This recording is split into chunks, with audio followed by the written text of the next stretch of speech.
Hello everyone, I am CA Ashish Gupta and today I am discussing the fundamentals of accounting, the basics of accounting. So आज हम accounting को एक summary के तौर पे जानेंगे कि एक लेमन पॉइंट ऑफ व्यू से accounting का मतलब है क्या. So accounting simply means noting down the business transactions. मतलब जितनी भी एक बिजनेस की ट्रांजैक्शंस होती हैं उनको सिर्फ नोट कर लेना, यानी उनका बस एक हिसाब रख लेना कि बिजनेस में क्या क्या हुआ है, इसको हम अकाउंटिंग कह सकते हैं. और बिजनेस ट्रांजैक्शंस को नोट करना, that is technically it is called as we are doing the recording part. हम बिजनेस ट्रांजैक्शंस की रिकॉर्डिंग कर रहे हैं. अगर ट्रांजैक्शंस की बात करें तो कोई भी चीज जिसको हम फाइनेंशियल भाषा में नाप सकते हैं उसको ट्रांजैक्शन कहा जा सकता है. बिजनेस कुछ भी करे बस वो वित्तीय भाषा में होना चाहिए, फाइनेंशियल भाषा में होना चाहिए. जैसे कि सेल्स, परचेज, बिजनेस का कोई एक्सपेंस, बिजनेस का कोई रेवेन्यू, वो सारी ट्रांजैक्शंस हैं. और यहाँ पे एक बात और ध्यान रखने के लिए है कि अकाउंटिंग जो की जाती है, हिसाब किताब जो रखा जाता है, वो एक बिजनेस एंटिटी का रखा जा रहा है, ना कि एक स्पेसिफिक इंडिविजुअल का. हम जो अकाउंटिंग कर रहे हैं वो एक बिजनेस के लिए कर रहे हैं, ना कि किसी इंडिविजुअल के लिए. चलिए आगे बढ़ते हैं. तो अकाउंट्स का एक सिंपल मतलब हुआ, जो बेसिक मतलब मैंने बताया कि ट्रांजैक्शंस को लिख के रख लेना, रिकॉर्ड कर लेना, इसको हम अकाउंट्स कहते हैं. अब हम धीरे धीरे आगे बढ़ते हैं. पहले अकाउंट्स की एक definition which has been given by the American Institute of Certified Public Accountants. चलिए, accounting is an art of recording, classifying and summarising the transactions and events which are of financial character and interpreting the results thereof. So basically definition ये कहती है कि accounts एक ऐसी कला है जिसमें हम पहले रिकॉर्डिंग करते हैं, फिर क्लासिफाइंग करते हैं, फिर समराइजिंग करते हैं किन चीज़ों को, एक बिजनेस की ट्रांजैक्शंस को और बिजनेस के इवेंट्स को, जो कि फाइनेंशियल भाषा में है. ये बात तो मैंने आपको पहले भी बताई थी. अकाउंट्स में कंसेप्ट है मनी मेजरमेंट कॉन्सेप्ट, जो ये कहता है कि जो बातें, जो इवेंट्स, जो ट्रांजैक्शंस फाइनेंशियल भाषा में हैं, हमें उन्हीं चीजों के बारे में बातें करनी है. इसके अलावा कुछ और हमें डिस्कस करने की जरूरत नहीं है. तो अब हम इस डेफिनेशन को थोड़ा पार्ट वाइज पढ़ते हैं. सबसे पहले मैंने ये बोला कि accounting is an art. Accounts को हमने आर्ट इसलिए बोला है क्योंकि आर्ट की तरह ही अकाउंट्स को करने के लिए भी जो अकाउंटेंट है उसको कुछ बेसिक कंसेप्ट्स, कुछ रूल्स एंड रेगुलेशंस की नॉलेज चाहिए.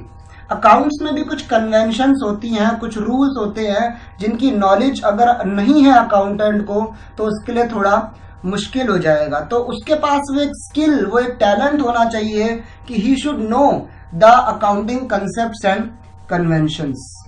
दूसरा पॉइंट, आर्ट की ही तरह यहां पर भी बात को कहने का जो तरीका है, जो अंदाज है, वो कुछ अलग है. रिकॉर्डिंग को जो की जाती है वो एक स्पेशल तरीके से की जाती है.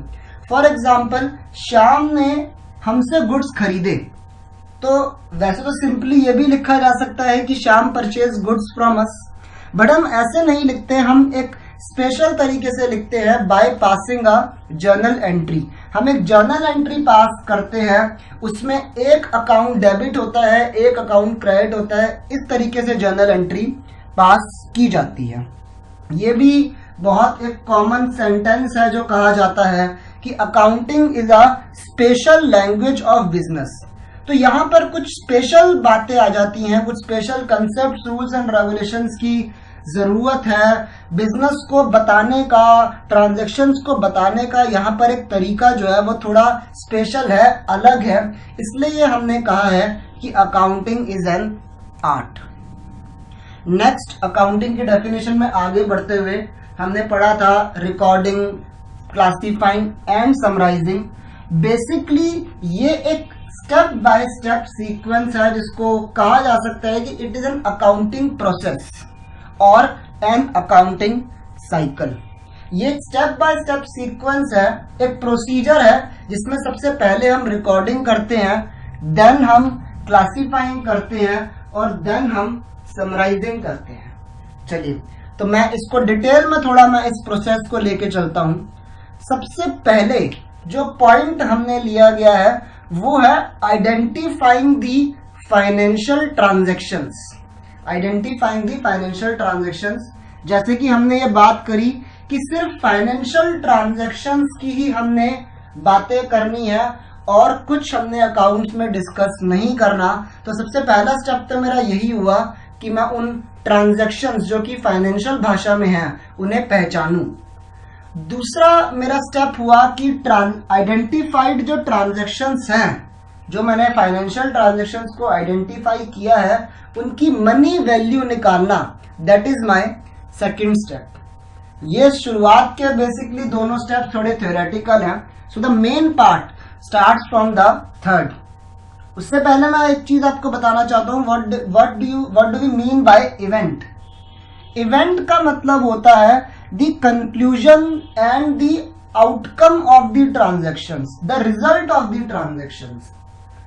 इसका दो एग्जांपल है। पहला क्लोजिंग स्टॉक। हमारे पास पहले से 20,000 का स्टॉक पड़ा था, हमने 50,000 का और खरीद लिया और 60,000 का स्टॉक को हमने सेल कर दिया। तो ये सब ट्रांजैक्शंस के बाद रिजल्ट ये आया कि we are left with the closing stock of ₹10,000। तो यहाँ पे परचेज करना मेरी एक ट्रांजैक्शन है, सेल करना मेरी एक ट्रांजैक्शन है, लेकिन उससे जो रिजल्ट आया कि क्लोजिंग स्टॉक 10,000 बचा, वो मेरा एक इवेंट है। ऐसे ही अल्टीमेटली बिजनेस का प्रॉफिट या लॉस जो रिजल्ट निकल कर आता है, that is also an event. चलिए अब मैं थर्ड स्टेप पे यानी मेन अपना काम शुरू करता हूं। The third step is recording, जिससे मैंने अपने अकाउंट्स के मतलब को समझाने की शुरुआत करी थी कि ट्रांजैक्शंस को रिकॉर्ड किया जाता है and this recording is done in a book which is called as journal. और इस जर्नल में हम जर्नल एंट्रीज पास करते हैं। जर्नल हमारी बेसिकली अकाउंट्स में मेंटेन की जाने वाली पहली किताब होती है। तो it can be said that journal is a primary book, it is a book of initial record, it is a book of primary record. चलिए हमने रिकॉर्डिंग कर ली, यानी हमने अपने ट्रांजैक्शंस का बेसिक हिसाब किताब उन्हें लिख के रख लिया। जब यहां पर हमारा मेन हिसाब किताब रखने वाला पर्पस सॉल्व हो गया, तो आगे के स्टेप्स क्यों आते हैं? चलिए आगे के स्टेप्स बेसिकली इसलिए आ रहे हैं क्योंकि अपने अकाउंट्स में सिर्फ हम ही इंटरेस्टेड नहीं है, और भी कई सारे हमारे इंटरनल और एक्सटर्नल यूजर्स होते हैं जो हमारे बिजनेस में और अकाउंट्स में इंटरेस्टेड हैं। जरूरी नहीं है कि वो जो हमारे इंटरेस्टेड यूजर्स हों वो अकाउंट्स में एक्सपर्ट हों, उनके पास इतना टाइम नहीं है, उनके पास इतनी नॉलेज नहीं है कि वो हमारी रिकॉर्डिंग को समझ सके। तो आगे के जितने भी स्टेप्स आने वाले हैं वो बेसिकली इसलिए लाए गए हैं ताकि अकाउंट्स को इजी बनाया जा सके for our users.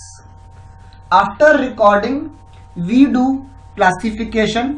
Classification simply means bifurcation of the transactions. इसको मैं डिटेल में अभी बाद में लूंगा। सो क्लासिफिकेशन हम एक बुक में करते हैं which is called as laser.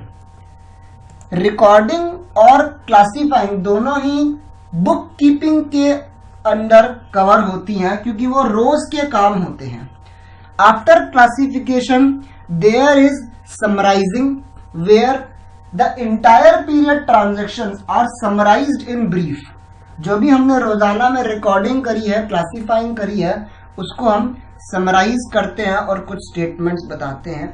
And after the summarisation the interpretation part comes. Interpretation part का मतलब एक तरीके से होता है कि जो भी हमने काम किया है उसे डिफरेंट कैटेगरीज के लोगों को समझाना, उनके तरीके से जो वो चाहते हैं उस तरीके से उनको समझाना।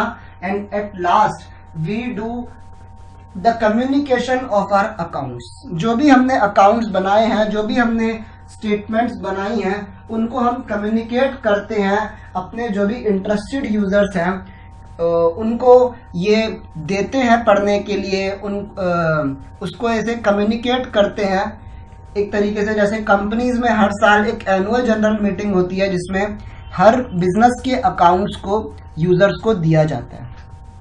चलिए अब थोड़ा और डिटेल में आते हैं एक बार क्लासिफिकेशन में। देखिए, जर्नल में जो आपने एंट्रीज करी वो आपने बिना किसी सीक्वेंस के करी, मतलब ऐसा कुछ नहीं कि सेल्स की ट्रांजैक्शन पहले नोट करी हो या परचेज की पहले करी हो। We do the journal entries just in a chronological sequence, in a date wise sequence, without any specific sequence. So अब ट्रांजैक्शंस को जर्नल में ढूंढना, एक स्पेसिफिक टाइप की ट्रांजैक्शंस को जर्नल में ढूंढना थोड़ा एक मुश्किल टास्क हो जाता है। For example, if someone wants to know about the cash, only the cash transactions, अब उसको अगर ढूंढना पड़े जर्नल में कि कैश की ट्रांजैक्शंस कौन कौन सी हुई हैं, तो ये थोड़ा मुश्किल हो जाएगा। तो बेटर ये रहता है कि हमें कैश का एक स्पेसिफिक अकाउंट बना के रख लें जहां पे कैश से जुड़ी सारी जानकारी एक साथ यूजर जो है वो देख सके। So now comes the classification stage where the related informations of an account are compiled together. Cash की सारी जुड़ी इंफॉर्मेशंस को एक साथ एक अकाउंट में कंपाइल कर देना, that is called as classification, bifurcation और सेग्रीगेशन, दैट मीन्स अलग अलग करना। क्लासिफिकेशन हम एक बुक में करते हैं, लेजर, और लेजर में एंट्रीज करने को कहा जाता है टेक्निकली पोस्टिंग। सो हम कोई नई ट्रांजैक्शंस लेकर नहीं आ रहे, बल्कि रिकॉर्डेड ट्रांजैक्शंस को ही अपने लेजर में पोस्ट किया जा रहा है। इसके लिए हमें कुछ कंसेप्ट की जरूरत पड़ती है, लाइक डुअल एस्पेक्ट कॉन्सेप्ट, और भी कुछ चीजों की हमें जरूरत पड़ती है। नेक्स्ट, मैंने जैसे पहले बताया, रिकॉर्डिंग और क्लासीफाइंग ये करना हमारे रोज के काम है, एक क्लरिकल वर्क है। That's why it is categorised under the overall topic of book keeping. इसको रिकॉर्डिंग करने को और क्लासीफाइंग करने को बुक कीपिंग कहा जाता है। हमारी main accounting start next step से होती है, which is summarising.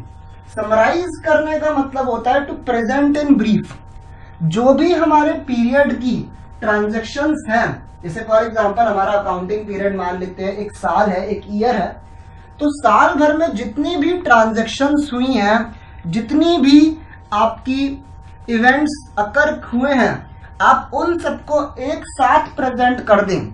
For example हमारे यूजर बोलते हैं कि वो हमारे साल भर की ट्रांजैक्शंस और क्लासिफिकेशन को नहीं देखना चाहते, नहीं जानना चाहते, क्योंकि उनके पास टाइम कम है। तो वो ये चाहते हैं कि सीधा साल के एंड में एक साथ सारी ट्रांजैक्शंस उनको प्रेजेंट कर दी जाए। सो हम ये करते हैं in a statement called as trial balance. So at the end of the period अपनी जितनी भी ट्रांजैक्शंस है, मेनली ट्रांजैक्शंस होती हैं एक्सपेंसेस, रेवेन्यू, कोई असेट या कोई लायबिलिटी, उस सबको एक साथ प्रेजेंट कर देना in a statement called as trial balance. Summarization अभी खत्म नहीं हुई है, पहले तो हमने सिर्फ ट्रायल बैलेंस बनाया। After trial balance my user wants कि मेरे बिजनेस में रिजल्ट क्या निकल कर आया, that means the business is earning profit और losses. Then a next statement comes as trading and profit and loss account, which can be said as a result providing statement कि हमको net profit हुआ या net loss हुआ। ये जितनी भी summarization हो रही है, हमें एक बात ध्यान में रखने की जरूरत है कि समराइजेशन हमेशा पीरियड एंड पे होती है, बल्कि जो बुक कीपिंग हुई थी, रिकॉर्डिंग और क्लासिफिकेशन, वो हमारा रूटीन प्रोसेस था, रोज का काम था। After the result, our user wants what's the business financial position at the end of the period.